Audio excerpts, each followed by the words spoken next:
Programme کیے جاتے ہیں یہ دکھانے کے لیے تو نہیں ہوتے، کچھ لینے کے لیے ہوتے ہیں، کچھ حاصل کرنے کے لیے ہوتے ہیں۔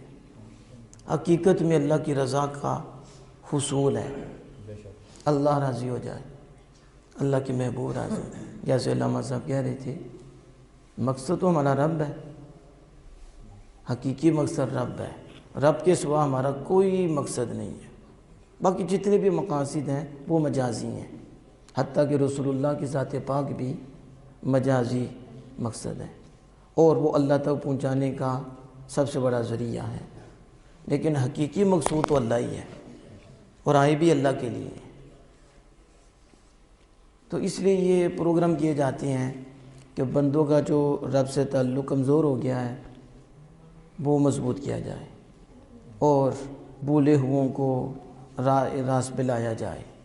مقصود تقریر چمکانا نہیں ہوتی، اور یہ بتانا نہیں ہوتا اللہ ہم بڑے پہنچے ہوئے، اللہ پاک ایسی سوچ سے بھی بچائے۔ اور نہ ہی مقصود یہ ہوتی ہے کہ شہرت مل جائے،